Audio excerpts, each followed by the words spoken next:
Ok, então sejam bem-vindas a mais uma aula. A Fé Não é Cega, do curso A Fé Não é Cega, baseada no livro do Elder Bruce Serrafen, Mary Carrafen, que é a esposa dele. E para iniciarmos, quem gostaria de oferecer a primeira oração?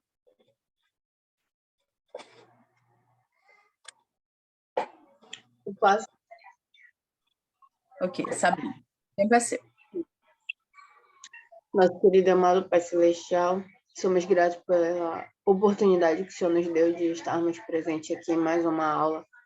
Pedimos a sua orientação e que o Senhor possa sanar as nossas dúvidas, que o Senhor possa nos orientar, que o Senhor possa abençoar a irmã por dispor do tempo dela para nos ajudar a entender mais sobre o seu Evangelho e a nos ajudar a fortalecer a nossa fé. São essas coisas que pedimos e agradecemos em nome do seu Filho amado Jesus Cristo. Amém. Amém. Obrigada, Sabrina. Então, a Grazi que está chegando, então esse é o casal Rafen, eles são os autores do livro. E nesse curso nós temos é como se fosse um trabalho de campo, que nós vamos trabalhar durante todo o curso. Então, os alunos vão identificar uma questão religiosa, alguma dúvida que você tem em relação ao Evangelho, como viver o Evangelho, ou em relação à história da igreja, ou em relação à própria doutrina da igreja. Uma questão que você gostaria de, como ele fala aqui, que enfrentam, né? Algo que você gostaria de ter uma solução, ter uma resposta. Até o final da aula 3 era para, sabe, acho que nós estamos na aula 4 hoje, e nós estamos ainda trabalhando nisso, qual é o tema que vocês vão escolher. Então, existe um podcast. Sabrina, você pode colocar no chat, se você tiver o link para a Grazi pegar. Esse link você pode clicar depois ou guardar. A gente tem um grupo, Graziella, e a gente pode te adicionar, se você não está lá. E lá vai estar esse link desse podcast. Esse podcast, ele foi feito, acredito que pelos criadores do livro, porque o podcast A Fé Não é Cega, é baseada no livro, e lá tem várias questões que você pode entrar, tá tudo em inglês, você pode usar a tradução automática lá do site, a tradução do Google no site, ou se você souber inglês, você, pelo título também assiste, se você tem uma noção de inglês, você já consegue saber do que se refere cada título. Você gostou de um título, é algo que tem a ver com a sua questão, a sua dúvida, a sua pergunta, ou aquilo que você gostaria de ter uma resposta, aí você vai para os podcasts, que são as entrevistas. Essas entrevistas, elas estão em vídeo no site, mas você pode assistir no YouTube. É o que eu estava falando para a Sabrina. Quando chega no YouTube, continua em inglês, tudo em inglês. Só que aí qual a opção? Você usa a opção de legenda automática em português no YouTube. Aí você consegue entender lá a entrevista sobre o tema que você escolheu. Então, depois disso que você vai estudar, você vai escrever um artigo do que aprenderam em conexão com a sua questão religiosa. Ou seja, tudo que nós estamos aprendendo, você vai colocar em cima da sua questão. Então, eu tenho dificuldade, eu quero aprender sobre a doutrina do divórcio dentro da igreja. E você vai aprender tudo que nós estamos aprendendo aqui no livro, você vai fazer uma conexão com esse tema, para que você consiga ter uma compreensão melhor. Entendeu? Então, a partir da 6ª aula, os alunos, vocês terão tempo de apresentar, de 10 a 15 minutos, vocês podem apresentar e adicionar notas ao seu trabalho. Então, eu aprendi isso, eu descobri mais isso, porque tem a ver com buscar também, né, as suas próprias respostas. Mas isso a gente vai falando, toda aula eu falo isso, para ter uma ideia. Então, fica tranquilo. Hoje nós estamos no capítulo 4, algumas debilidades da internet. Mas, para começar, eu vou passar aqui novamente sobre qual é o modelo de 3 estágios que nós estamos estudando no livro, que é o modelo que o Elder e sua esposa, eles apresentam. Esse modelo, ele é chamado de um modelo de 3 estágios, que é a simplicidade, inocente e não testada, a complexidade, que é a lacuna entre o que é real e o que é ideal. Então, essa simplicidade, nós comparamos, quando nós estudamos sobre esse estágio, nós comparamos como a fé das crianças e a fé dos recém-conversos. Então, eles vivem ali o ideal. É o ideal de vida, é o ideal do evangelho, é o ideal para eles. Então, é uma simplicidade inocente, que ainda não foi testada. Aí, a complexidade é a lacuna, é a distância entre o que é real e o que é ideal. Então, depois que nós saímos da simplicidade inocente, nós caímos na complexidade, que é o que a gente percebe que há uma diferença. Todos deveriam ser desta maneira, isso é o ideal. Mas eu chego aqui e nem todos são assim. Nem todos. Tem muitos problemas aqui que estão longe do ideal. Então, essa é a complexidade, essa lacuna, essa distância. Que nós criamos a analogia de ser um rio, que está nos separando do quê? Da simplicidade além da complexidade. Que já é uma perspectiva sólida e bem fundada, atenuada e testada pelo tempo e pela experiência. Então, depois que eu passo da simplicidade inocente, passo pela complexidade, descubro que o real, não estou mais vivendo naquele ideal, então eu encontro a simplicidade além da complexidade, que já foi testado pelo tempo. É a minha fé que já foi testada pelo fogo do ourives. Eu sei que é muita informação para você que está chegando agora, mas você vai aprendendo, tá bom? Então, fica tranquila. E hoje nós vamos falar sobre a revolução digital. Só para saber, vocês estão me ouvindo bem? Porque de vez em quando aqui aparece que a internet está oscilando. Sim, sim. A minha internet, ela oscila, às vezes fica mudo, mas é por causa do sinal do Wi-Fi, que é distante. Ah, ok. Tá bom. Então, aqui, nossa revolução, nós vamos falar hoje sobre as debilidades, sobre alguns pontos fracos da internet. Então, vamos começar sobre o que é a revolução digital, que é o que nós estamos vivendo, né? Quem pode ler aqui sobre a grande revolução digital?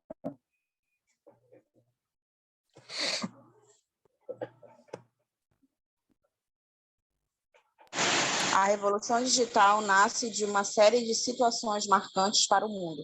A revolução digital diz respeito a uma era conectada, rapidez na troca de dados e desenvolvimento de novas mídias. Entram também os processos e máquinas cada vez mais eficientes com a inteligência artificial e a robotização. Aí eu pergunto para vocês, quais os grandes benefícios da era digital na vida de vocês?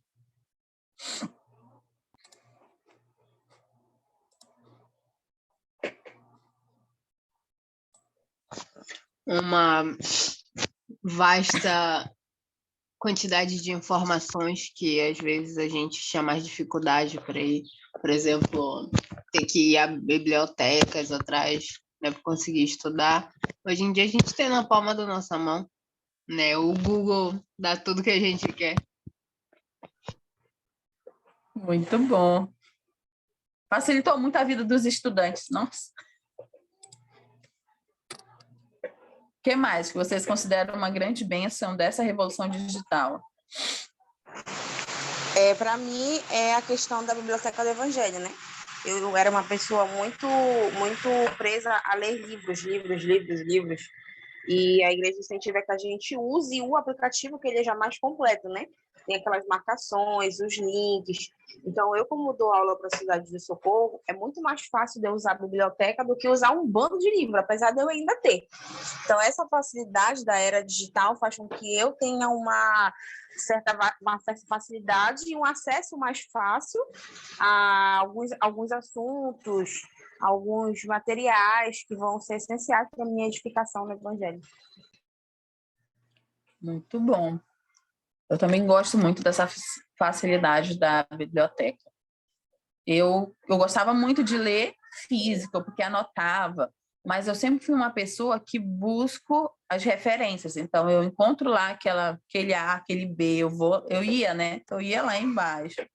Então, eu tinha que estudar com as 4 obras padrões perto de mim. Então, facilitou muito para mim. Então, eu não consigo mais estudar fisicamente, porque é muito complicado. Porque agora eu ainda gosto e ainda uso. Tanto que eu tenho aqui assim. Não sei se dá para ver.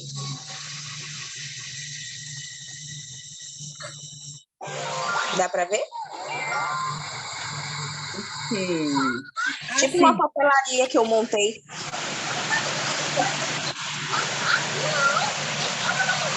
Dá para ver? Então, é assim que eu ainda estudo, ainda físico também. Eu não consigo mais. Quer dizer, eu consigo os manuais para ministrar a aula, né? Da primária, mas escritura, para mim, eu não consigo mais, não. Eu preciso da referência, ficar clicando nas referências. Então, mas muito bom. E para vocês, quais são os riscos dessa grande era aí, conectada que estamos vivendo? Eu digo que é a mesma coisa que eu falei pro benefício.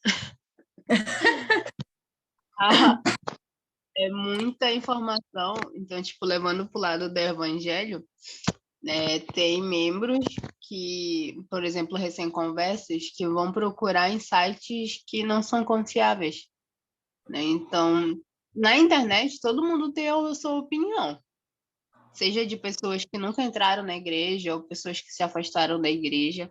Então, é uma coisa muito perigosa, né? Toda essas esses inúmeros sites para a pessoa acabar entrando, né? Aí ela se dá com uma pessoa que realmente não entende sobre o que está falando, né? Aí vai pesquisar, pensa que está pesquisando em uma fonte confiável. Então, acho que isso daí é um malefício, né, da era digital, né? Porque tem muita gente que fala na internet, mas que não tem propriedade do assunto, ou que simplesmente fala por querer confundir as outras pessoas, querer fazer mal para as outras pessoas. Muito bom.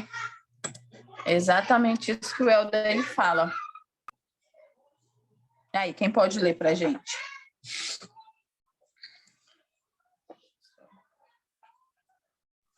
Fato ou fake?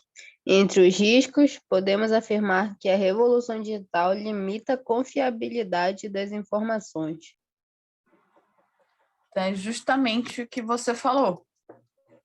Que esse grande acesso, ele acaba confundindo, né? Ele limita a nossa confiança em o que é fato e o que é fake. As famosas fake news. Então, o Helder, ele conta uma experiência que ele teve com os netos dele, com o Peter e a Emma. Então, todos os anos, eles fazem o acampamento do vovô e da vovó. E eles se reúnem os netos, de acordo com a idade, e escolhem um tema. O tema que ele escolheu ano passado foi 4 de julho, independência dos Estados Unidos, e ele pediu para que cada neto escolhesse uma figura histórica, né, da história dos Estados Unidos e fizesse um breve relato sobre essa pessoa e como essa pessoa estava ligada à fundação dos Estados Unidos. Aí ele conta a experiência com o Peter. Pode ler o Peter.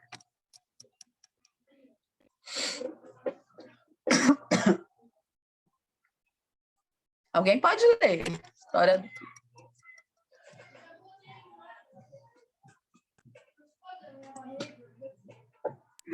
Quando o nosso filósofo Peter, de 10 anos de idade, apresentou seu relatório sobre Benjamin Franklin, ele fez um resumo da vida de Franklin, contou algumas histórias e concluiu como se estivesse fazendo um gracejo.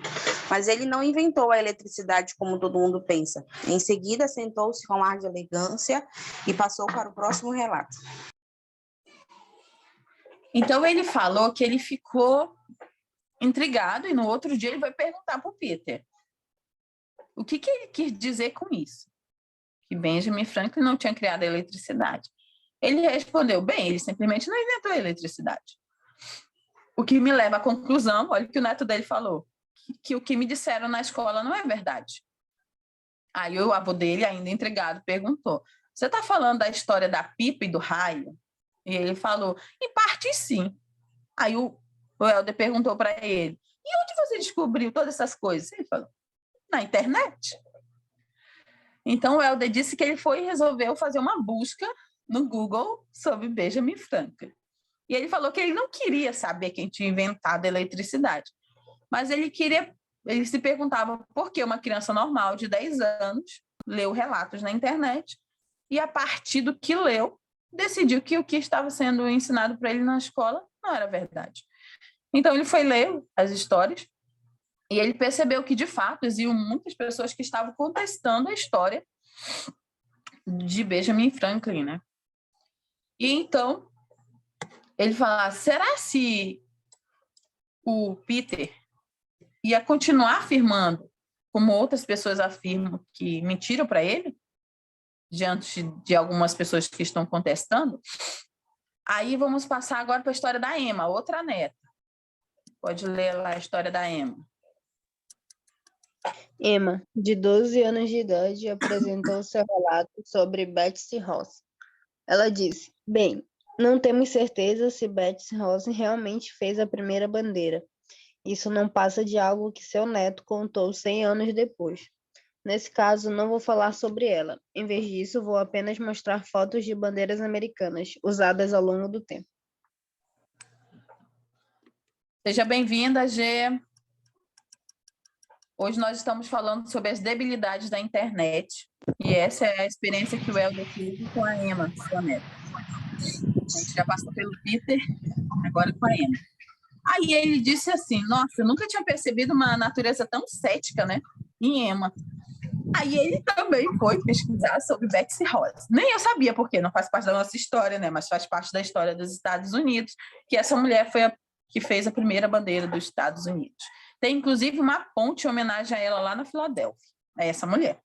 E ele foi pesquisar.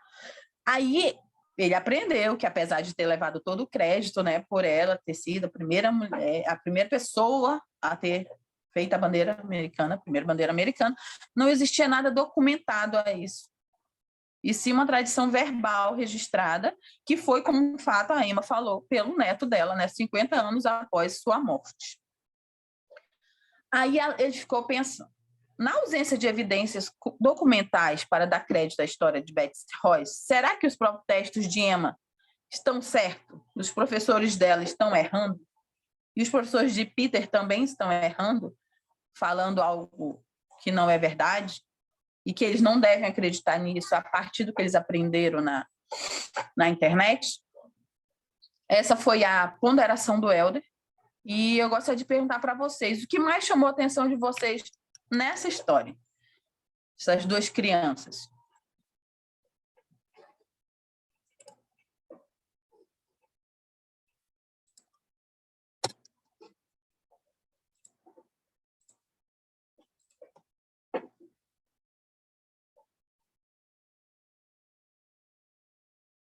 No meu ponto de vista, é como se tivesse surgido a dúvida nos dois casos, nos dois relatos.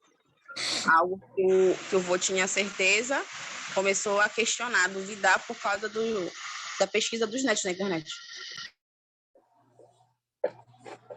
Sim. Quem mais? O que mais chamou a atenção?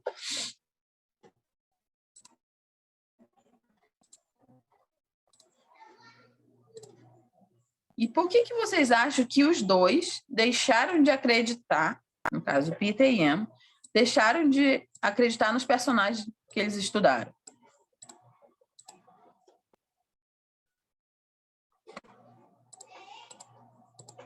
Porque na internet eles aprenderam uma coisa que na escola era outra. Né? Surgiu 2 pontos ali, né? O que a escola estava ensinando e o que a internet ensinava. Né? Então surge a dúvida, né? Só que aí, no caso, eles se deixaram levar mais pelo que eles encontraram na internet do que acreditar nos professores dele da escola. Muito bom. Olha o que o Helder fala. Quem pode ler?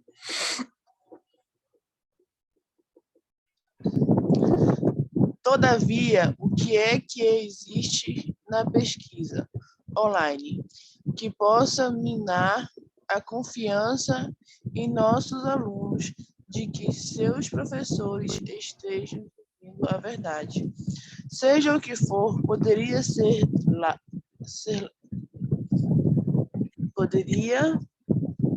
esse lado das debilidades da internet levar igualmente membros da igreja a se perguntar se seus professores ou líderes estão dizendo a verdade. Então, ele faz uma pergunta, né? O que causa, afinal, por que essa pesquisa online pode minar a confiança tanto das crianças em seus professores, e aí ele traz para o evangelho. Será se essas debilidades da internet também fariam com que membros da igreja acabariam se questionando seus professores e líderes se estão dizendo a verdade ou não? O que vocês acham?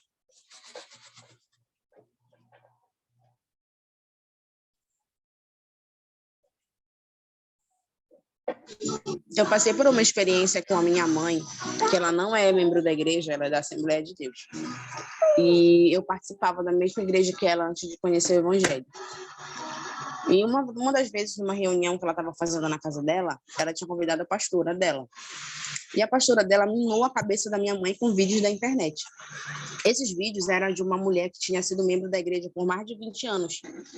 E ela falou sobre tudo que a gente faz na igreja, mas de uma maneira distorcida. Disse que os membros só tinham ciência do que acontecia realmente depois de um ano, falou da investidura, falou de tudo, mas ela falou de um jeito bem levando tudo pro lado errado, o que não é realidade. E aí ela me mostrou os vídeos e a mamãe estava decidida a não mais receber a visita dos elders, tanto que até hoje ela não recebe mais. Eu convido, ela não vai, porque essa pastora minou ela cheia desses vídeos do YouTube. No meu caso, como sendo membro, eu ainda sou considerado um novo membro, né, porque eu tenho 4 anos só. Mas eu tenho um testemunho que, se eu não tivesse, talvez eu também fosse levada pelo que ela falou, porque a mulher era muito convincente nos vídeos. Ela tinha mais de 20 anos, se não me engano, era 25 anos de membro, e aí foi que ela decidiu sair da igreja e, falou tudo. Então, a pastora da minha mãe disse que eu era uma pessoa certa, que eu estava fazendo certo, mas que eu estava no lugar errado.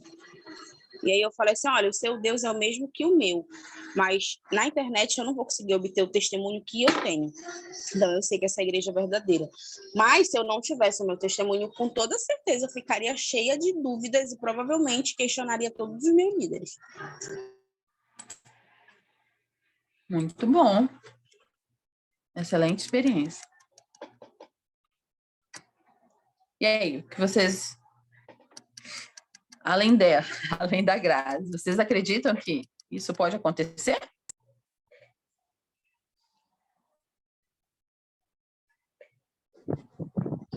É o que mais acontece, é o que mais afasta da igreja. Verdade. Então, ele fala, o Helder, ele fala que o problema nesse caso não vai ser os professores, as escolas, nem os alunos, nem os líderes da igreja, mas que nossa necessidade de entender como a internet funciona e por que ela funciona desta maneira. Aí ele traz algo que é... Quem pode ler? Como é que funcionavam as coisas antes da internet? Porém, antes da internet, a responsabilidade social pelo ônus da prova repousava sempre sobre aqueles que contestavam interpretações aceitas, razoavelmente bem documentadas. Eu li isso, eu fiquei, o que é ônus da prova? Pessoa, não sou de TI, não sou de direito. Aí eu fui pesquisar. Então, a responsabilidade social perante a sociedade do ônus da prova repousava sobre aqueles que contestavam. Então, estou lá, Benjamin Franklin está documentado que ele inventou a eletricidade. Se eu contestava isso, o ônus da prova cabia a mim. E o que significa o ônus da prova? Quem pode ler aí?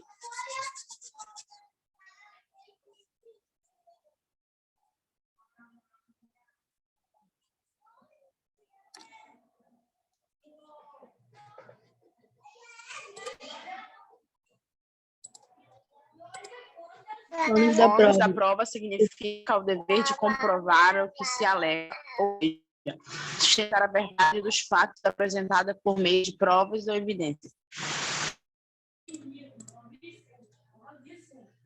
Então, se eu quisesse contestar algo antes da internet, cabia a mim ter que comprovar isso, que o que eu estava alegando era verdadeiro. Só que a internet, ela trouxe algo que agora que ele fala que ele aprendeu com Peter e com Emma, e que nós aprendemos com nossas próprias experiências, pela experiência de nossos amigos e familiares, que agora enfrentar qualquer crítica, diferença de opinião, parece deslocar o ônus da prova para a fonte antiga. Ou seja, se antes quem contestava era que tinha que dar o ônus da prova, tinha que comprovar o que até agora não. Agora, se eu sou questionado, eu preciso provar que quem está acusando é que está errado. Vocês entenderam?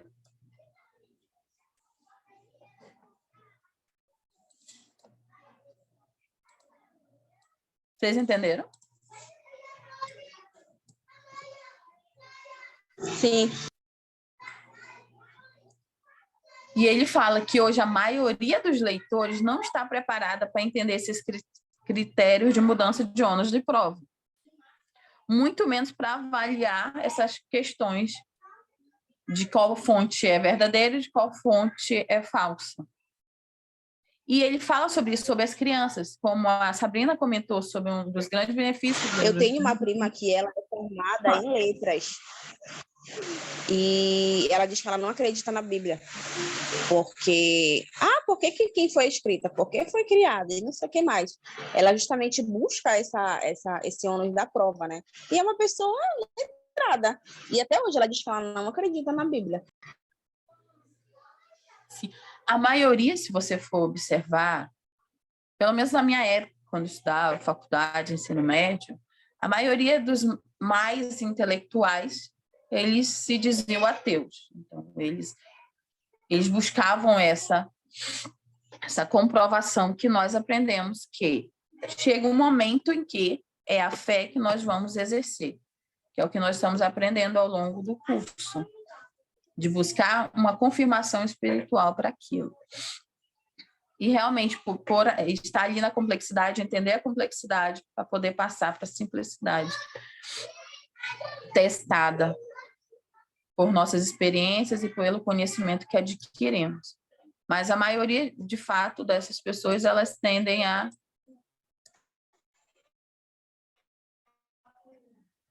não acreditar por estar buscando apenas nas fontes erradas. As escrituras, elas falam que nós devemos buscar conhecimento pelo estudo e pela fé. Nós temos que unir os dois. Um sem o outro, ele está incompleto. E ele fala que, bem como as crianças, os netos deles, eles não estão preparados para entender isso, de que não é só porque uma pessoa na internet falou que Betsy Ross não criou a primeira bandeira americana que eu tenho que acreditar naquela pessoa e não no meu professor. Então, ele falou que as crianças não têm essa maturidade e muitos dos adultos dentro do evangelho também não têm essa maturidade de entender que o ônus da prova tem que estar sobre quem contesta e não sobre quem está sofrendo a acusação. Isso aqui, quem pode ler?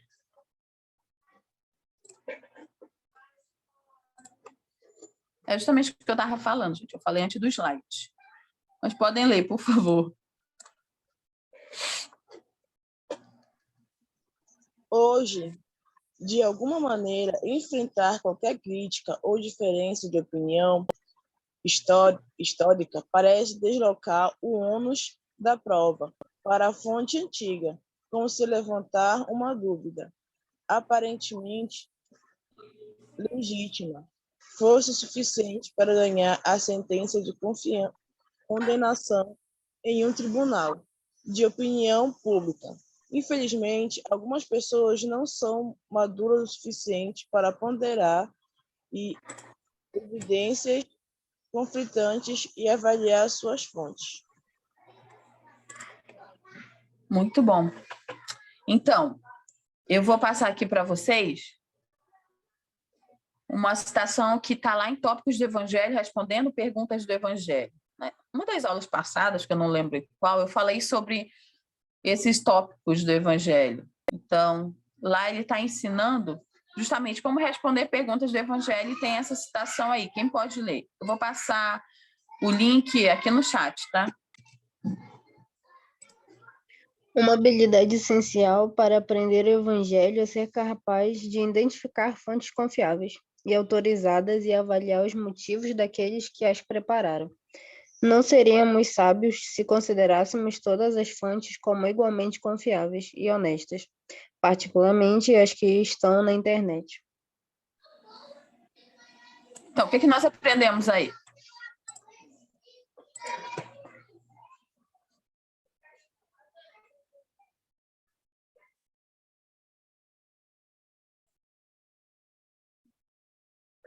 É que não devemos acreditar que tudo que a gente vê é uma fonte confiável. Foi como eu estava falando antes, né?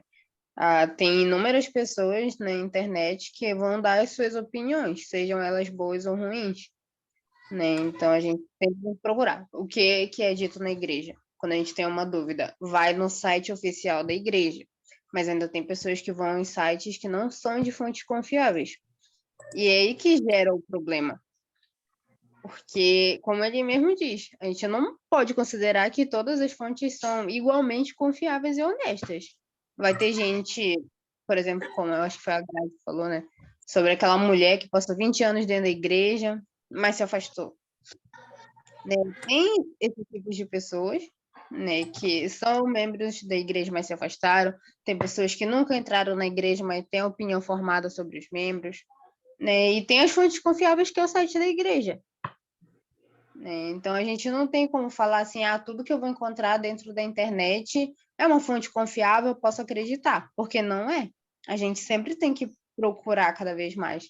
Lá no trabalho, acho que foi anteontem, a gente estava tendo uma palestra e a palestrante mostrou alguns casos, né, respectivos ao assunto que ela estava dando.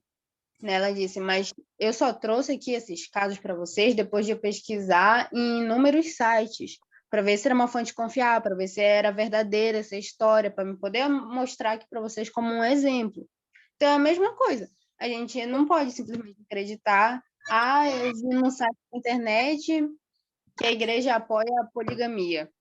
Não, a gente tem que estudar mais sobre isso, não é assim. Mas aí, se eu for acreditar nele, não estou achando, não, tá na internet, é uma fonte confiável. Muito bom. Então, nós devemos questionar os motivos e as intenções daqueles que estão incitando as dúvidas. Porque se nós não pararmos, como você bem falou, achar que tudo, e ele fala, achar que tudo é honesto, tudo é confiável, muitas das pessoas, elas têm, de fato, motivos muito obscuros para fazer o que fazem, para falar o que falam, para escrever o que escrevem.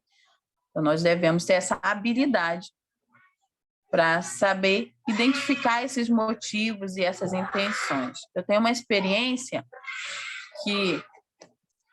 Nossa, minhas crianças hoje... que eu conheci um rapaz... na igreja, né? Eu cresci na igreja a minha adolescência toda.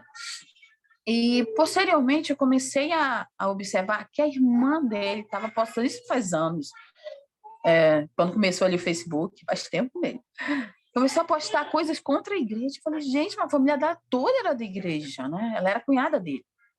Cunhada dele. Aí, assim, ela atacando, e ela casou dentro da igreja com o esposo, tudo, conheceu o esposo dentro da igreja. Aí eu fui pesquisar, uma pessoa extremamente curiosa. Eu fui pesquisar. Ele, na verdade, o cunhado dela, foi a fonte de fazer com que toda a família se afastasse. Que era justamente ele que era o meu amigo, né? Então, ele começou a cometer algumas coisas erradas. E ele se afastou da igreja e ele tomou para si isso de destruir. E ele começou com a esposa, com a própria esposa, depois com a família da esposa. E essa, que era a cunhada dele, também conseguiu já convencer o esposo dela. Então, assim, imagine quantas gerações depois disso, né? Pensando nos filhos deles. Porque ninguém foi lá na fonte, que era ele, e descobriu por que ele começou a fazer isso. Então, nós precisamos desse discernimento, buscar o Espírito para que possamos ter esse discernimento. Quem pode ler?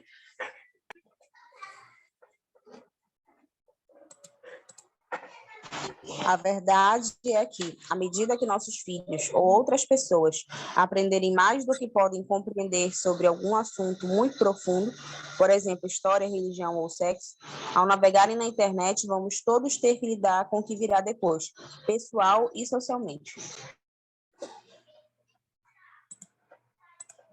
Então, para vocês, como é que nós podemos nos proteger e proteger nossas crianças?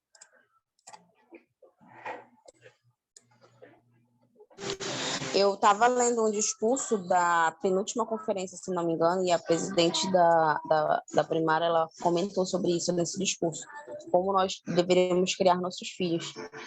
E ela citava que a gente tinha que fazer exemplos dentro de casa do que poderia acontecer no mundo lá fora.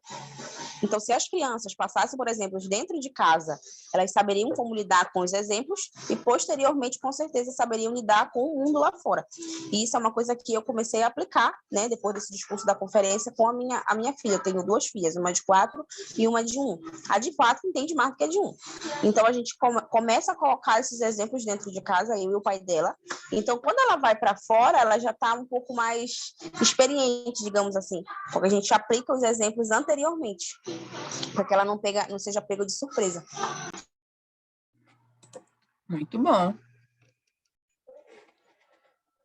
É interessante isso de a gente se antecipar, porque muitas das vezes a gente quer só falar depois que teve o primeiro contato, depois que o primeiro contato com tal informação foi outra fonte que não a correta, foi a internet, ou foi um amiguinho, ou foi um professor, porque hoje em dia, né, tá complicado, a educação, muito tendenciosa. Então, essa questão de se antecipar para ajudar com que, de fato, eles saibam lidar com isso. E aí, então, ele cita David Ignatius, ele é um colunista americano, que ele fala que uma das coisas que mais incomoda ele é justamente isso. Quem pode ler?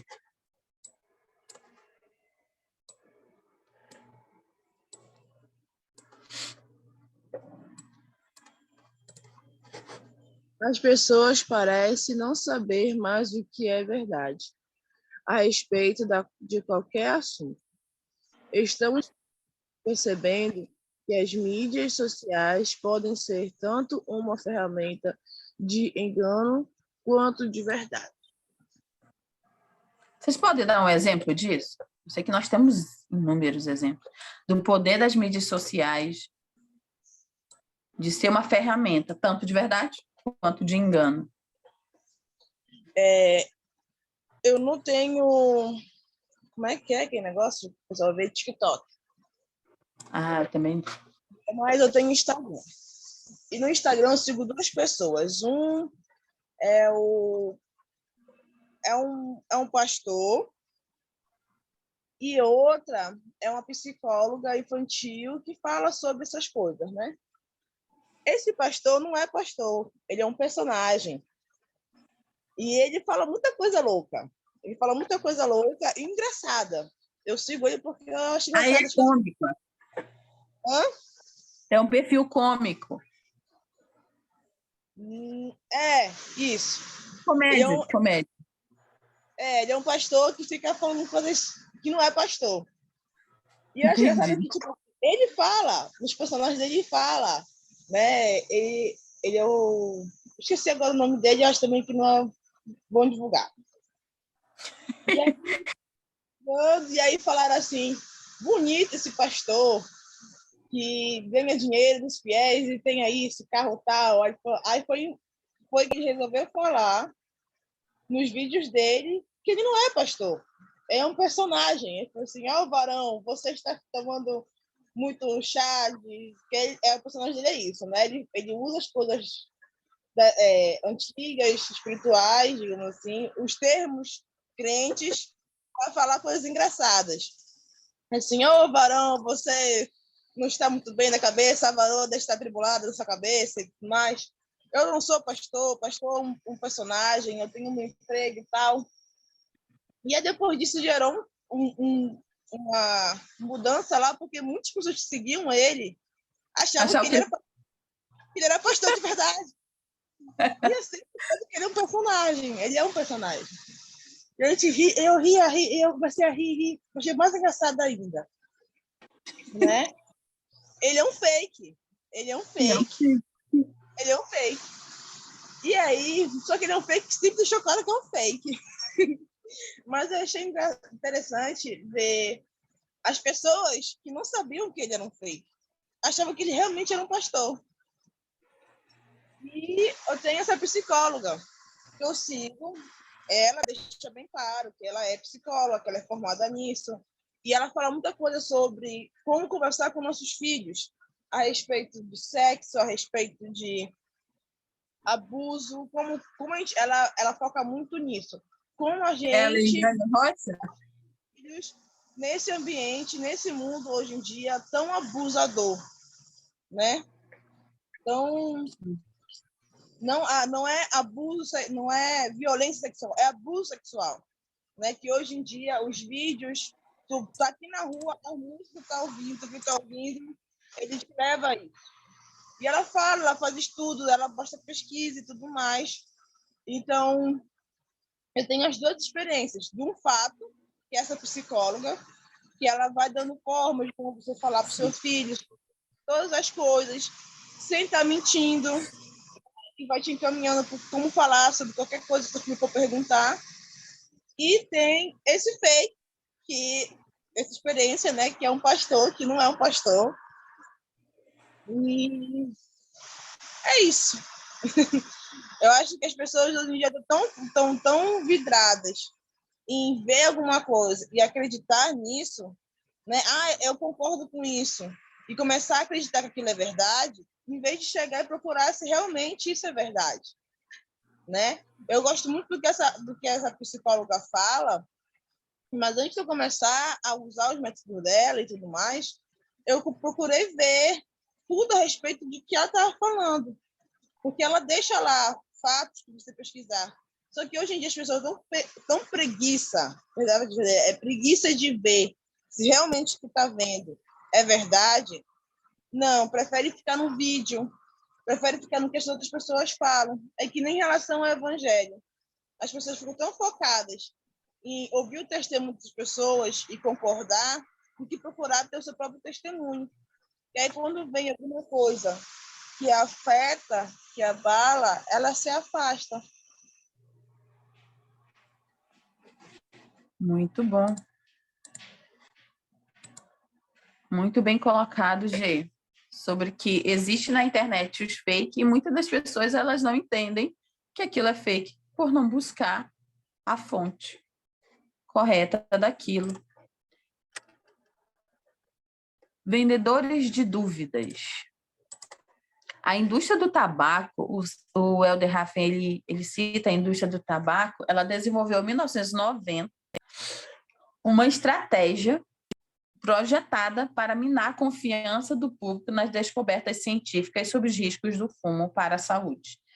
Então, lá na década de 90, a ciência começou a avançar e começou a perceber, começou a descobrir que o fumo, o tabaco, tinha nicotina, que a nicotina fazia mal, e começou isso. Aí imagine o povo da indústria, né? A indústria do tabaco, que até hoje vende milhões, e eles fizeram essa estratégia. Olha que estratégia interessante. Pode alguém ler aí. Em vez de tentar provar que as cada vez mais fortes descobertas científicas estavam erradas, a indústria simplesmente lançou uma campanha para lançar dúvidas. qualquer tipo de dúvida sobre essas descobertas. Por que apenas duvidar? Olha que interessante. Eles sabiam que eles não iam poder vencer um debate geral sobre os riscos à saúde. Então, eles resolveram só isso, levantar dúvidas, para causar indecisão no público. Ou passividade. Mas a ciência não tem certeza sobre isso. E eles tiveram muito sucesso por anos. Um dos funcionários disse assim: a dúvida é o nosso produto, porque é o melhor meio de estabelecer uma controvérsia, minando assim a ciência inconveniente. Olha que interessante. Aí ele faz um parâmetro entre esses vendedores de dúvidas da indústria e ele fala que, posteriormente, muitas outras, na visão da indústria, muitas outras empresas, elas começaram a fazer isso, usar essa estratégia de inserir a dúvida. E aí, o que ele fala sobre os vendedores de dúvidas religiosos?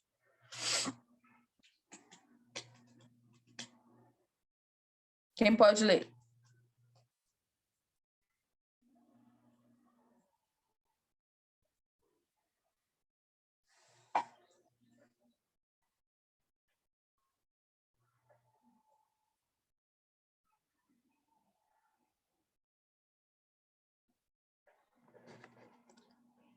Vocês estão aí? Os vendedores de dúvidas religiosas de hoje exploram a mesma lacuna já explorada pela indústria do tabaco. Ao levantarem toda sorte de dúvida que venha a ser sustentada, mesmo que por evidências limitadas, eles fazem declarações atestando que a igreja está errada até que possa comprovar. Muitas vezes, sob circunstâncias em que é possível provar qualquer coisa com certeza absoluta. Então, os críticos eles não precisam provar nada, eles precisam apenas lançar dúvidas. E isso é muito mais fácil do que convencer alguém de alguma coisa. E hoje nós vamos falar sobre um personagem das Escrituras, uma pessoa das Escrituras, que usou muito, muito bem essa tática. Corió. Vocês lembram de Corió? Quem é Corió? Está lá em Alma 30. Alguém sabe quem é Corió? Eu não. Então, Corió, ele começa lá em Alma 30, fala que eles tiveram... Oi? Eu estava só na frequência, acordei tarde hoje, professor. Mas Curió não foi aquele que lançou a dúvida a respeito do profeta, chegou lá, debateu com o profeta e depois caiu, até morreu pisoteado. Esse? Exatamente. Corió é um dos anticristos descrito no livro de Mórmon. Então, ele surgiu e começou a ensinar ao povo de que não haveria Cristo, de que tudo que ensinava eram tradições tolas. Ele foi um anticristo ali. E é interessante quando a gente estuda sobre ele, que ele fala que ele começou a ter muitos adeptos, né? Lá em Zaraena, entre os nefitas. E quando ele vai para os amonitas, que era o povo de Amon, ele não tem tanto sucesso. Então, a escritura fala que eles eram bem mais prudentes do que os nefitas. Então, eu vou colocar aqui para vocês algumas frases de Corió. E preste atenção como ele usa essa mesma técnica aí, o dele bem mais antigo, né? Ele foi, o pessoal do tabaco pegou com ele. Olha as frases dele, como fazem sentido essa questão de eu vou lançar dúvida. Essas são algumas das frases de Corió. Quem pode ler? Por que esperais por um Cristo? Porque nenhum homem pode saber que qualquer coisa que esteja por acontecer. Como podeis ter certeza delas? Eis que não podeis saber de coisas que não vedes. Dizeis que essas antigas profecias são verdadeiras. Eis que vos digo que não sabeis se são verdadeiras. Se me mostrares um sinal que me convença de que existe um Deus, eu então me convencerei da veracidade de tuas palavras. Vocês conseguem perceber a sutileza nas palavras dele?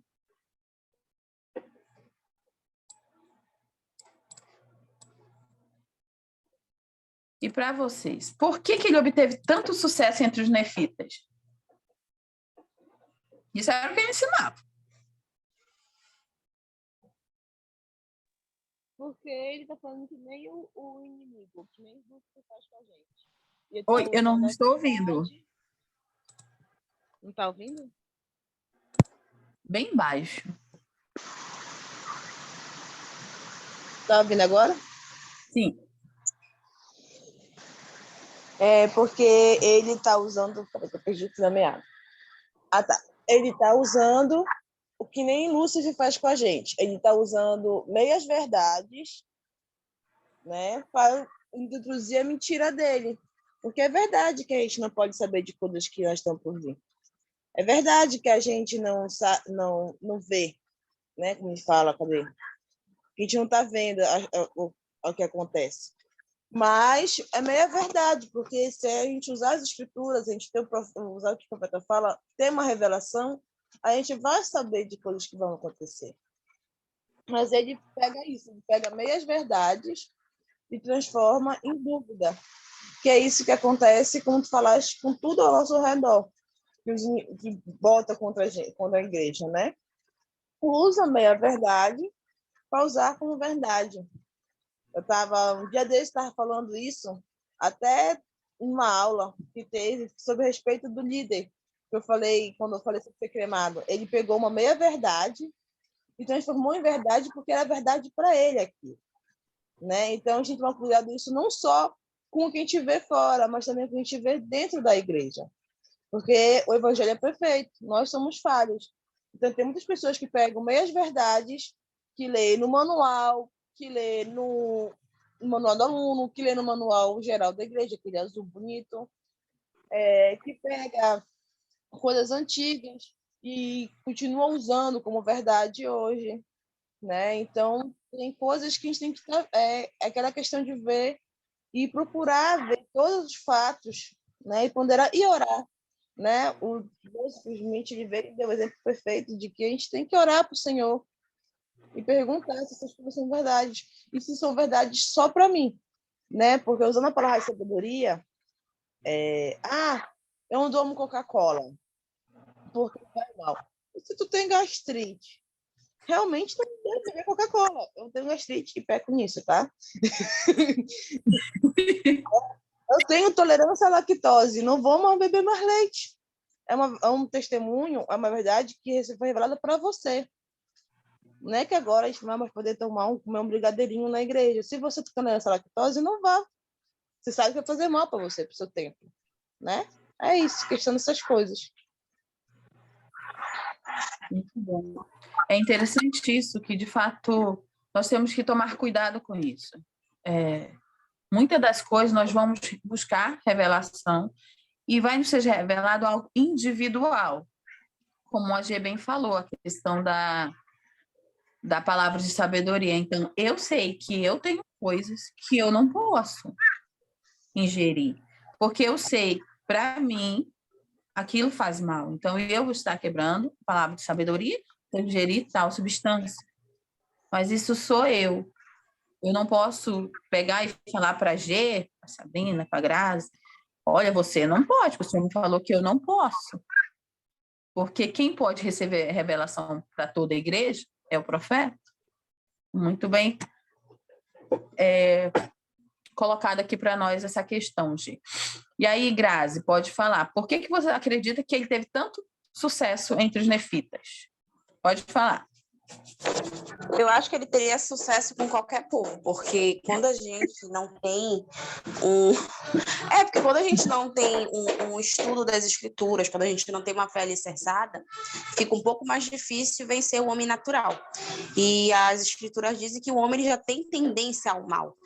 Então, se alguém planta dúvida, como se desse tipo um pezinho para mim fazer alguma coisa de errado, sem aquele peso na consciência, eu vou fazer. Porque ele disse que eu não tenho certeza. Entende? Então, você até acabou respondendo o que fez com que ele tivesse sucesso entre os nefitas. Você percebeu? Alguém percebeu que ela acabou respondendo por que ele teve tanto sucesso entre os nefitas?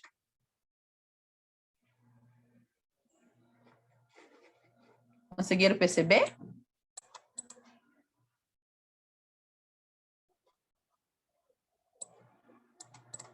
Ela falou que teria... Pode repetir, Graça. Que teria sucesso com qualquer povo que não tivesse uma fé alicerçada e nem estudo nas escrituras. Exatamente. Então, por que que ele teve... O que que o povo nefita estava deixando de fazer?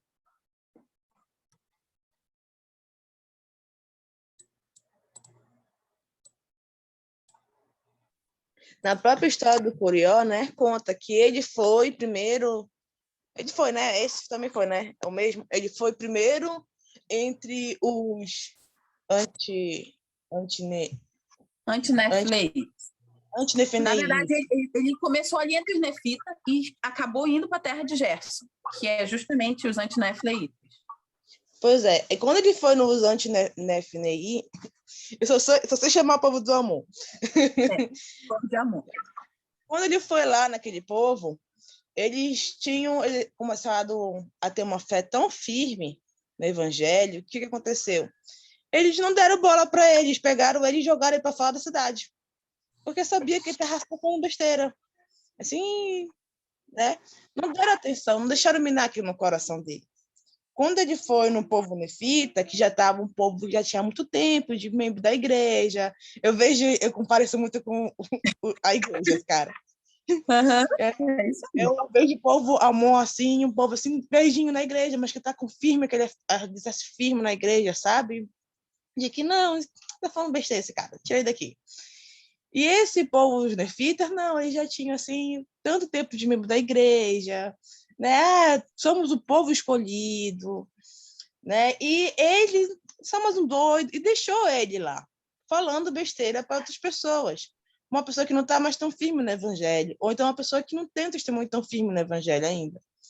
E deixa de falar essas besteiras, que ele começou a causar um alvoroço lá, ao ponto do líder chegar e ter que combater ele, né? O profeta chega ter que dar atenção para ele. Eu acho tão cômico que, tipo, se o povo tivesse resolvido isso entre si e tirado esse mal dele, não tinha necessidade do profeta chegar e ter que falar com ele e falar, olha, tu tá falando besteira. Fica muda aí. Fica, é ótimo. Então, é o que as escrituras, elas falam que quando ele foi para a terra de Gerson, né, povo de Amon, eles falam, mas eles eram mais prudentes que muitos dos nefitas. Então, eles eram mais prudentes, ou seja, eu não vou ficar aqui flertando com o mal. Eu não vou ficar flertando com isso aqui, eu não vou ficar abrindo sites. É a mesma coisa que a gente vê na igreja. Eu acho que quando eu estava entrando na aula, porque eu cheguei tarde hoje, professora, perdão. Tinha alguém falando, acho que foi até a Grazi, falando da mesma irmã. Lembra quando eu falei que quando foi a primeira vez no templo, eu estava ouvindo hinos, e aí, do nada, passou por uma irmã que falava assim, é verdade ou é segredo? É verdade ou é segredo? Virou até piada isso para mim, né? De um tempo para cá. É verdade ou é... Não, é sagrado ou é segredo? É sagrado ou é segredo? E ela começou a falar as besteiras dela. Foi a mesma irmã que tinha tanto tempo de membro. E eu, depois de um tempo, eu comecei a orar por essa irmã. Fiquei assim, o que foi que aconteceu com ela? Para ela chegar a esse nível de desacreditar. Tantos anos de membro, né? Investidura feita, provavelmente uma oficiante, porque, né? E aí eu fico vendo, né, o quanto nós começamos a acreditar tanto no braço da carne. Eu vejo muito nisso, em relação ao Instituto também. Eu já sou formada no Instituto. Eu já fiz tantos anos de membro, tantos anos de Instituto. Eu tenho tantos anos de membro, o que tu, com 2 anos de membro, vou falar para mim que eu já não saiba, né? Então, é sempre procurar manter a fonte, você procurar suas fontes no lugar certo. Né? Você está tão focado em eu já sei de tudo, né? Que esquece de ir procurando as fontes verdadeiras. O profeta, foi o profeta que falou, lê as escrituras diariamente. Vai lhe dar mais luz do conhecimento diário. Mas eu já li o livro de Mormon tantas vezes. Não estou perguntando, o profeta perguntou, oi, querido, quantas vezes você lê as escrituras? Ele falou, você lê diariamente, né? Eu acho que a Bíblia está aí desde, né? Então, não é você ler uma vez, é você ler continuamente. Fazer do Instituto uma prioridade para você que é jovem, né? Se você é jovem ainda, faça o Instituto uma prioridade. Não é formou, não é se você já teve filho, é se você tem idade, faça isso uma prioridade. E se você não tem, faça também, né? Bom você eu falei isso um dia desse com uma líder minha. Faça levar, não, você não vai se formar, você não vai ganhar um certificado, mas você vai adquirir conhecimento, que é o mais importante de você. Verdade. É você adquirir conhecimento. E muitos, eu batizei, eu tinha 20 anos, eu não passei pelo seminário. Né? Tem gente que eu conheço que batiza, tem 30, 29, né? E quando vai saber do instituto, já não temos idade de instituto. Mas isso não impede de fazer as aulas do instituto, de você ir, aprender, conhecer, né? Aprofundar os seus estudos sobre o evangelho, procurar nas fontes certas. Porque essas pessoas que não vão, que não procuram, depois, com o tempo, elas se baseiam em revelações antigas. A igreja é uma coisa que está continuamente mudando. Ah, mas eu já fiz a minha vestitura, eu já fui no templo em 2000. Em 2000. Eu não era nem mesmo quando você foi fazer a vestidura e foi no templo. A igreja já mudou tanto. Eu mesmo já mudou tanto. Do tempo que eu fiz a minha vestidura para hoje é quinta, não de sábado, né? Para essa semana, que essa semana eu estava no templo de novo, mudou tanto, né? Que não tem como tu dizer que é a mesma coisa. Tá na igreja errada, querido. Vou falar que nem o pastor consigo. Tá na igreja errada, querido. E aquele que é fake, né? aquele que é fake. Ele fala muita coisa assim, né? Disso eu gosto dele. Tá na igreja errada. Porque a igreja é uma coisa de revelação contínua. É por isso que não temos profetas até hoje. Porque nós precisamos de revelação todos os dias. Todos os dias. E o mundo ele está cada vez mais. Não sei se vocês lembram das palavras do profeta Nelson, que ele fala que viria um tempo que seria praticamente impossível viver sem revelação. E nós estamos neste período de tempo. Não é daqui a um ano, daqui a 2 anos, daqui a 10 anos. Nós estamos vivendo, nós precisamos ter revelações diárias, porque o inimigo ele não está para brincadeira. Ele sabe que o tempo dele está se esgotando e ele está usando todas as artimanhas e todas as armas que ele tem para conseguir ganhar. E é como vocês falaram, foi a Grazi que falou, né? O que os nefitas não estavam fazendo? Não estavam estudando as escrituras, não estavam alicerçados na fé e acabaram dando ouvidos para as palavras de Corió. E olha o que o Helder cita aqui dentro do livro, que vem de encontro com isso. Quem pode ler?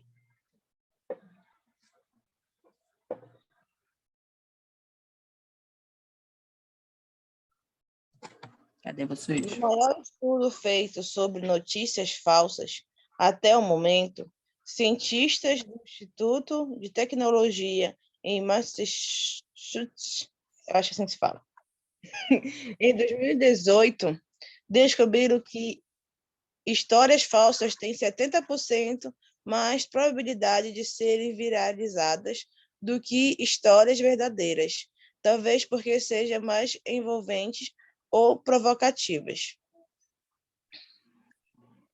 Isso em 2018. Em 2018. Imagina agora. A tendência é só piorar. E aí, o que vocês acreditam? Por que é mais fácil? Ó, tem 70%. Gente, bem mais que a metade de probabilidade de ser visualizado que histórias verdadeiras. Qual a opinião de vocês? O povo do mídia é porque é mais envolvente, mais provocativas. E a opinião de vocês?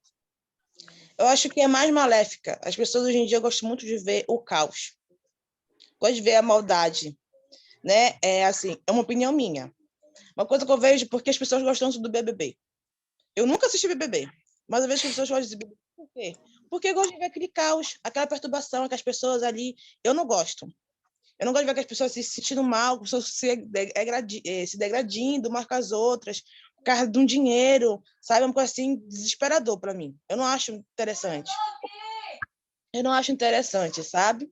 Mas, por exemplo, eu vejo o caso daquele Fábio Assunção. Hoje em dia a novela dele está no ar, uma que ele era bem novinho, o Boi de Ouro, o Gado de Ouro, uma coisa assim. Eu também não assisto. Então. Não, porque minha avó assiste. Aí esse dia eu estava assistindo, eu vi tão novinho, tão bonitinho, né? E um tempo atrás, deu muita notícia dele, que ele estava alcoólatra, que ele se envolveu com um monte de trans. Acabou com a carreira do rapaz, né? Ele teve que se internar, teve que se tratar. Hoje ele está muito bem, né? Mas não vejo o pessoal filmando ele passeando com o filho. Eu não vejo o pessoal dando reportagem a respeito de como foi a recuperação dele. Não, mas na época que estourou, ele alcoólatra, tinha um monte de figurinha dele, tinha um monte de, né, que o pessoal piadinha a respeito dele, que até um tempo desse eu vi as pessoas focar, eu queria ver essas pessoas que focaram tanto em degredir a minha imagem, focando agora em falar bem de mim. Porque justamente sobre isso, né? Que o mal visualiza mais do que... Muito bom. Eu só vi pessoas lascando, que não faz sentido. É verdade. O que mais? Por que vocês acham que tem mais essa probabilidade de notícias ruins, né? Falsas, na verdade, falsas, em detrimento das verdadeiras?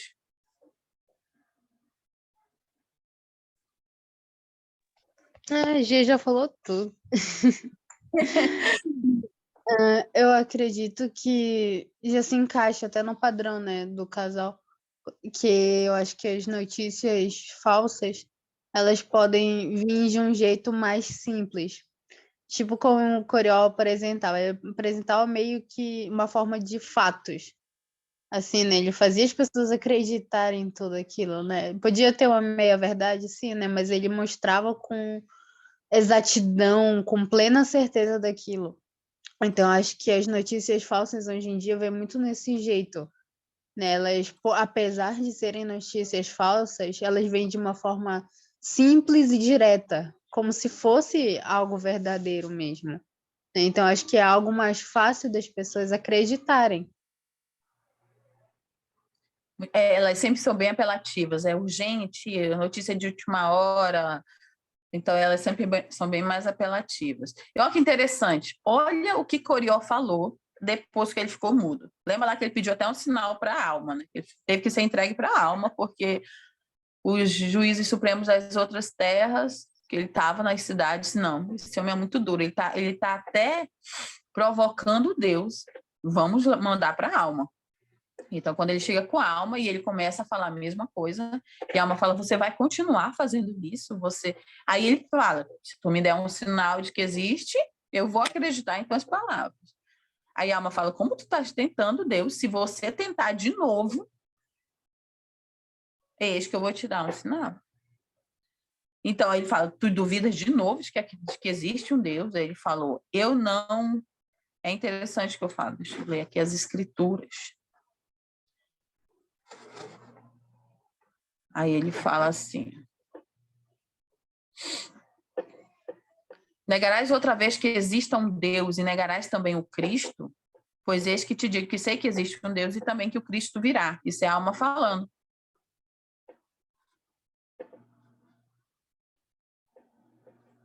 Aí ele fala, se me mostrarem um sinal... É que eu não estava pretendendo usar isso na aula, mas agora me veio que é interessante falar para vocês.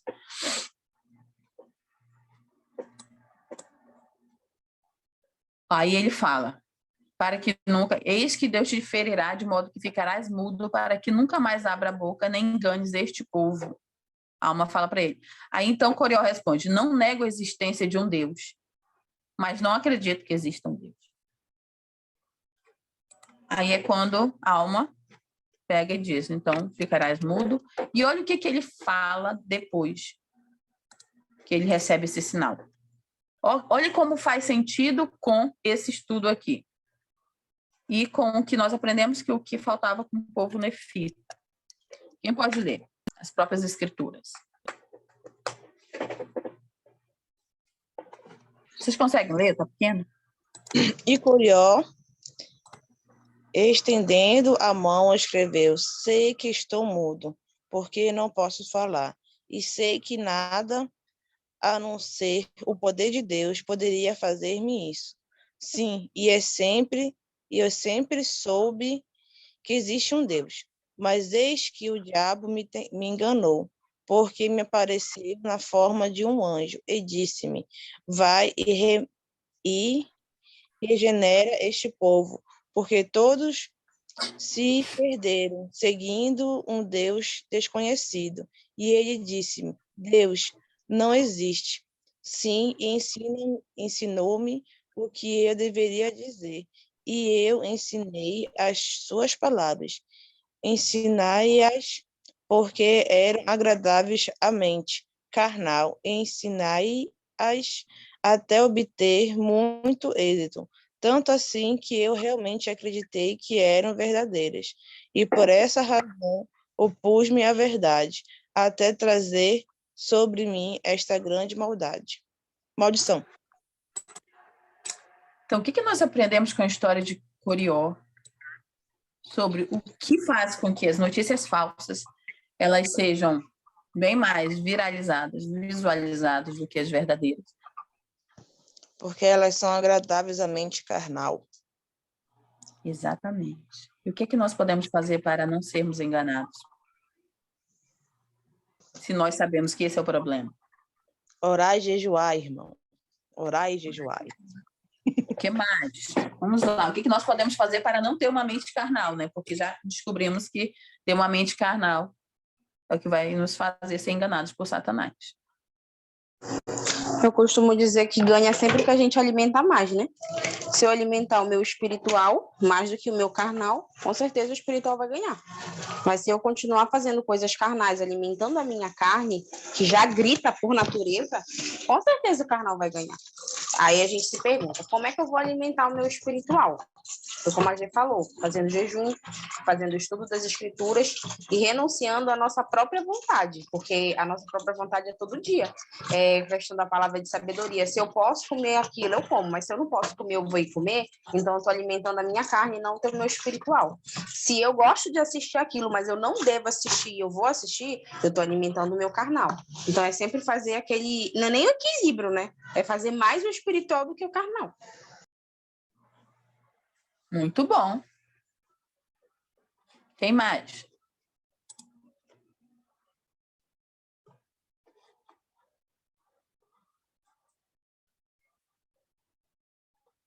O que ajuda vocês? Que vocês sentem que quando vocês fazem isso, vocês se sentem mais espirituais, estão sentindo que estão dominando mais a carne, o homem natural. Gostaria de ouvir as experiências de vocês. O meu é ouvir hino, gente. Ouvir hino tem um poder sobre mim tão grande que eu sei que quando o meu homem natural está querendo aflorar demais, eu não preciso, eu preciso ouvir hino. É algo que realmente me acalma e que me traz de volta, sabe? Me traz de volta. Eu compartilho da mesma coisa. Eu acho que eu já falei isso na aula passada ou em outra aula, né? Eu sempre procuro ter algum hino em mente. Principalmente, eu passo o dia na empresa e o pessoal lá não tem nenhum membro, né? Só eu ali mesmo. Então, o pessoal, jeitos diferentes, uma cultura diferente, né? Assuntos que não dá para fugir, porque eu não sei como fugir ali do trabalho, né? Eu tenho que ficar do lado deles, né? Mas sempre procuro ter algum hino em mente, né? Para meio que fugir ali da realidade que está acontecendo ali naquele meio, né? Porque quando a gente pode sair, né, de um lugar que não tem uma conversa agradável, é bom, né? Mas no meu caso, eu simplesmente não tenho como sair dali, né? Não tenho como fugir dessa conversa. Então, eu procuro pensar em outra coisa. Eu procuro sempre ter algum hino em mente para ficar cantando, assim, mentalmente.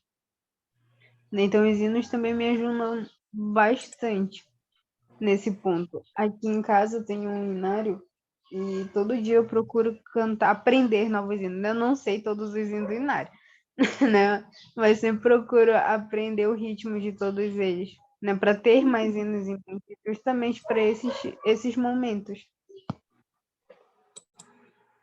Legal, gostei, Sabrina. Acho que eu vou fazer isso. Aprender um novo hino sempre. Aumentar nosso repertório. E vocês, meninos, o que vocês fazem, que vocês sentem que vocês estão dominando a parte do homem natural?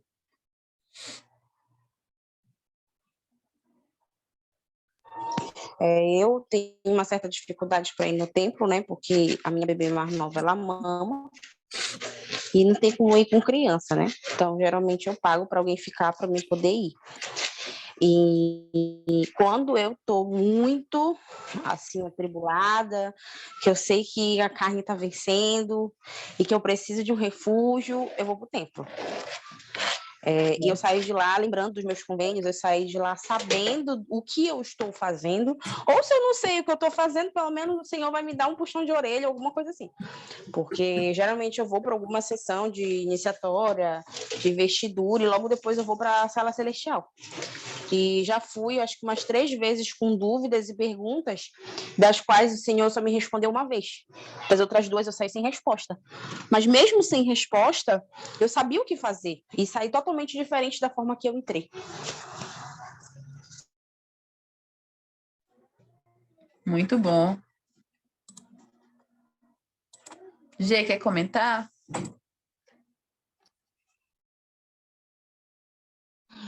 A minha filha falou que chutou a escritura. O que ela está fazendo agora, né? Uma coisa que eu vejo fazer muito para minha filha, no caso dela, né? Ela já tem 9 anos, fez 9 anos. Tomou essa semana a vacina para HPV. Tá vendo, Grazi? Um dia ela levanta a filha para tomar a primeira vacina. Outro dia ela levanta para tomar a primeira vacina do adolescente. Eu me sinto uma velha acabada agora. Mas, recentemente teve um problema, eu e ela. Ela tá no 4º ano. E aí a professora dela veio pro Dia das Mulheres, né? Veio o Dia das Mulheres e tal. E aí ela começou a fazer o discurso dela com as meias verdades dela. Inimigo é sujo. Usou até a professora da minha filha para me irritar. Que ela falando sobre a mulher ter uma profissão, sobre a mulher ter de ser independente, sobre a mulher ter os estudos, sobre a mulher carreira. Só que nisso que ela falava, que realmente é uma coisa que até a igreja apoia, que a gente possa fazer, ela começou a falar que porque casamento não dá futuro, confiar em homem não dá certo, que casamento é algo que não é mais algo bom para os dias de hoje, que ela tem que focar nela mesma e não em um relacionamento, em família, em filhos, que filhos atrasa, e coisas assim, sabe? E a minha filha veio falar para mim depois, veio falar assim, olha, mãe, a professora falou que casamento não dá futuro, que criar filho não é bom, que tem que procurar ter uma profissão, porque o marido vai te largar, vai te dar um pé na bunda, vai naquelas palavras dela, né? Porque ela resumiu o que ela entendeu. Vai lhe dar um pé na bunda e assim ela vai ficar com a mão na frente e outra atrás. E quem conhece a Carmen, né, sabe que a Carmen, ela fala mesmo. Eu assim, olha, mãe, eu fiquei preocupada porque, né, eu dou prioridade em criar ela e quem trabalha é meu marido. Aí eu senta aqui com a mamãe. Aí ela sentou, aí eu disse, não, mãe, ela falou isso. Eu falei, não, te calma. Ela, o que a gente acredita? Esse ano, porque esse ano a gente selou.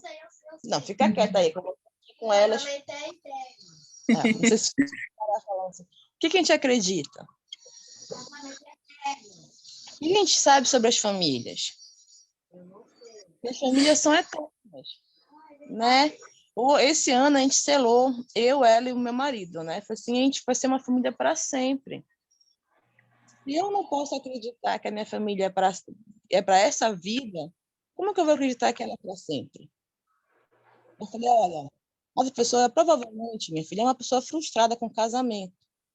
E hoje em dia, as pessoas estão tão frustradas no relacionamento que teve, que elas jogam lama no casamento alheio. Eu vejo muito acontecer, deu errado na vida dela, e ela fala que vai dar errado na vida de todo mundo. A filha dela morreu, o marido dela morreu. Silêncio. E é uma coisa que tem que tomar cuidado. né? Porque é verdade, sim, ela está certa de que a gente tem que ter uma profissão, de que a gente tem que ser independente e tudo mais, mas ela tem que ver que não é errado eu querer ter uma família. Até achei triste, porque quando a gente foi lá eu fui para homenagem, né? Ela falando tudo mais, a mulher tem que sonhar, a mulher tem que ter querer, a mulher tem que fazer acontecer o que ela quer, mas ela não pode querer ter uma família, ela não pode querer ser dona de casa, né? O feminismo está tão para frente, digamos assim, que está esquecendo que tem o direito de escolher, né? Eu vejo isso muito nos jovens também. Eu fui professora dos jovens, o jovem não tem direito mais a querer ser dona de casa, porque ser dona de casa não dá futuro, porque ser dona de casa não vai dar o norte para a vida dela. E hoje em dia estudos comprovam de que a mulher tão focada no que ela pode ganhar, no que ela pode ser, que ela esquece do seu poder divino, de que dar à luz, de que é ser mãe, né? E as crianças ficam largadas por aí. Esses dias eu tive um acontecimento muito triste de ser furtada em um ambiente no qual eu me sinto segura. E aí, minhas amigas do lugar, né, tal, puxaram a câmera e descobriram que foi 2 jovenzinhos. E essas 2 crianças vão todos os dias para lá. Ficam das 2 até 6 da tarde, que é a hora que fez a biblioteca lá da usina. E o que elas me exportaram foram pupunha, comida. Né? E eu parei para pensar em que estado estão essas crianças de abandono, de que elas vêm todo dia sozinhas, né? Uma de 5, 6 anos e outra da idade da Carmen Luz. Vêm para cá 2 horas da tarde e vão embora à noite. Para roubarem comida todos os dias. Que estado de abandono se conta essas crianças? E eu resolvi não prestar atenção, né? Porque o mundo está assim hoje. As crianças estão tão violentas, as crianças estão tão largadas ao tráfico e tudo mais, porque elas estão largadas.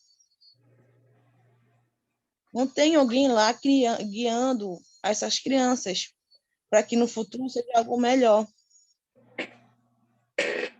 Não tem alguém botando limite, guiando para que possa fazer as coisas certas. Exato. Aí foca tanto na mente carnal de que eu sou dependente, eu não dependo de ninguém. Não existe isso.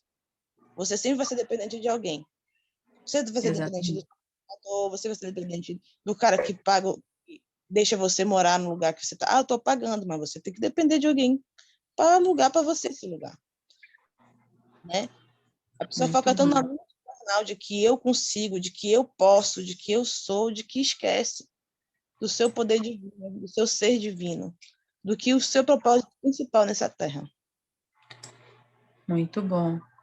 É interessante, eu lembrei, como você falou nas aulas anteriores, que você não lembra muito das fontes. Eu também, às vezes, dá um branco. Mas ele falou sobre essa questão de dizer assim, nós temos que ser quem nós somos. É tipo assim, aceitar quem nós somos. Ele falou, vocês têm que entender que Cristo, ele quer o melhor para nós, e ele não quer. Ele nos aceita como nós somos. Presidente Holland, Elder Jeffrey Holland, não é presidente, Elder Holland, ele falou, ele nos aceita como nós somos, mas ele diz, não pretenda continuar da maneira que você é, porque eu quero te transformar em alguém melhor, no potencial que você tem para alcançar. Que possamos saber que nós temos um grande potencial, e esse potencial mais importante é o que o Senhor espera de nós, não é o que a sociedade espera de nós. Porque se nós formos dar vazão ao homem natural, nós vamos estar cada vez nos afundando mais. Grazi, pode falar, você levantou a mão? Não, ia fazer só um comentário sobre o que a Gê falou, sobre a questão do feminismo, né? Eu vejo que hoje são várias ações camufladas do que é o pecado, né? É o pecado em ramificações. É o feminismo, é o machismo, é o patriarcado, são vários nomes, mas com o mesmo objetivo, disfarçar o pecado, né?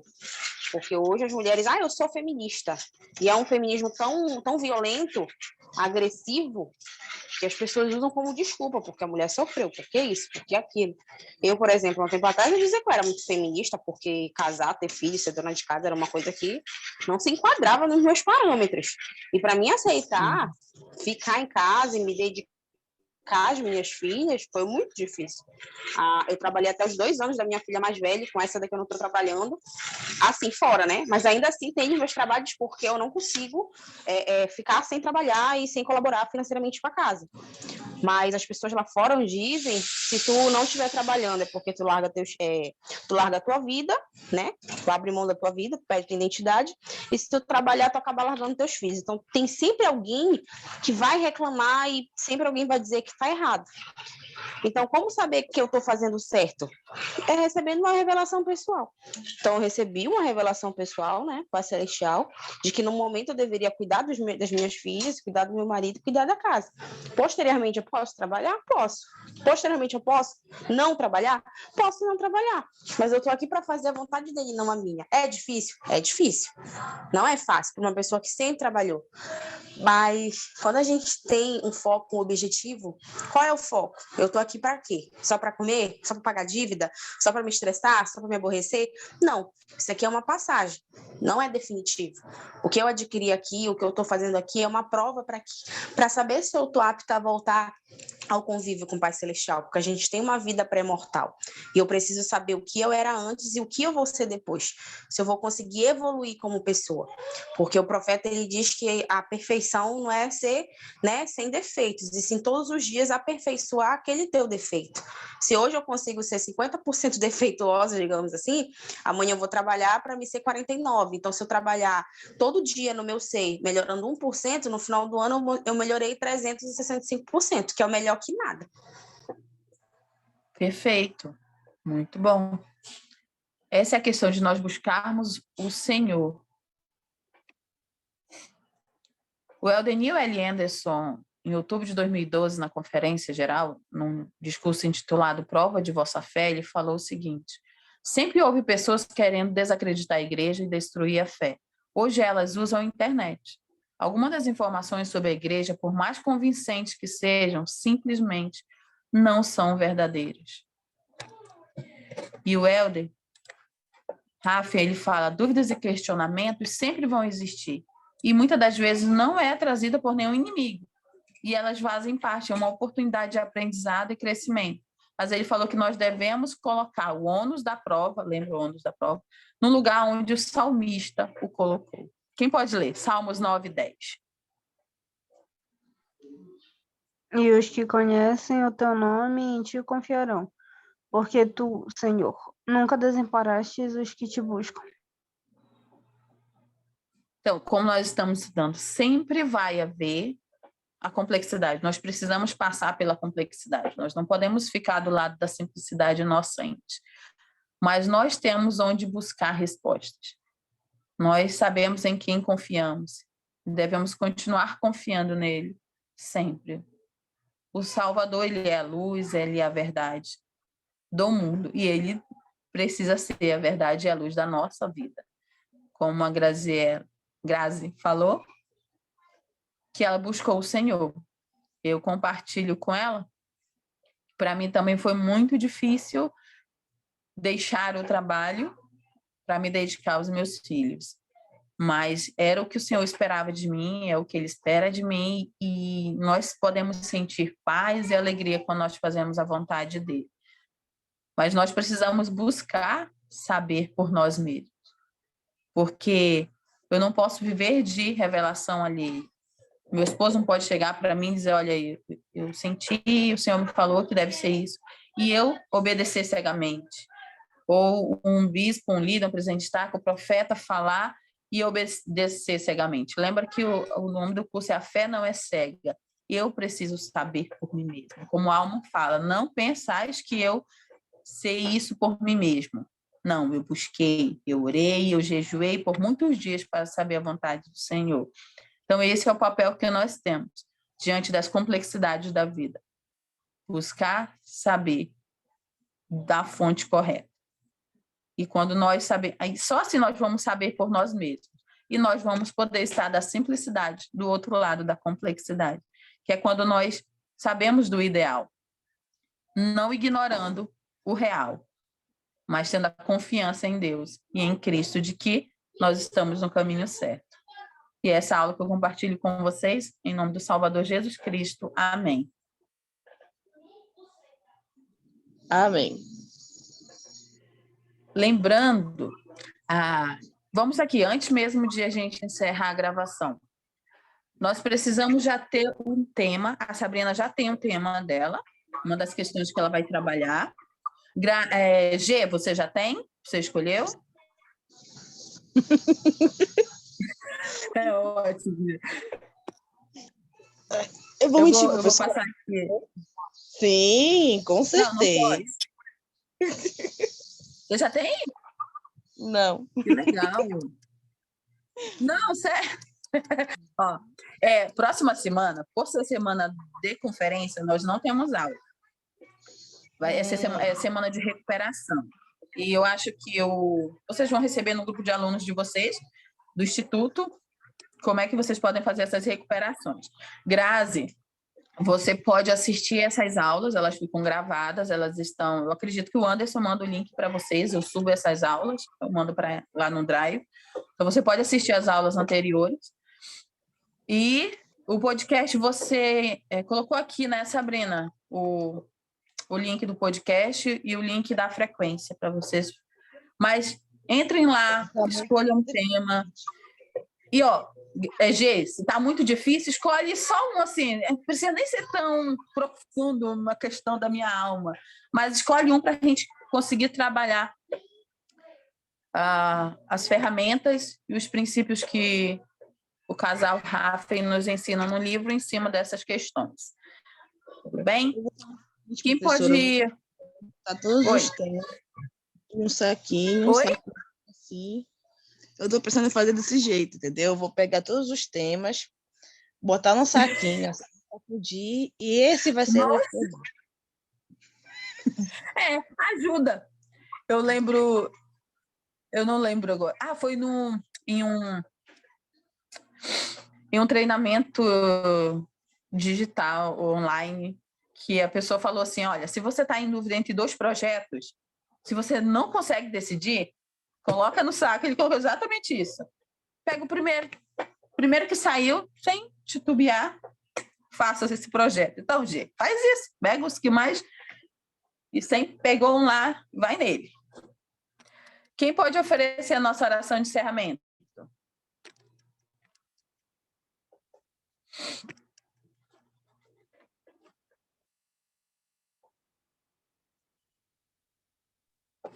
Não posso. Ok. Tempo assim.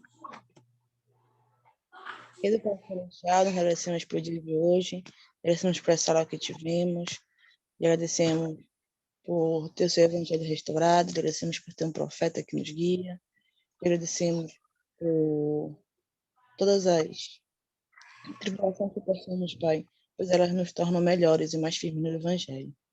Agradecemos por nossas famílias, agradecemos por nossos chamados e lhe pedimos para que o Senhor possa nos abençoar, que possamos ter uma boa noite de sono, que possamos ter um bom dia, que o Senhor possa abençoar nossas famílias, que o Senhor possa nos abençoar, para que possamos permanecer firmes no Evangelho, Pai.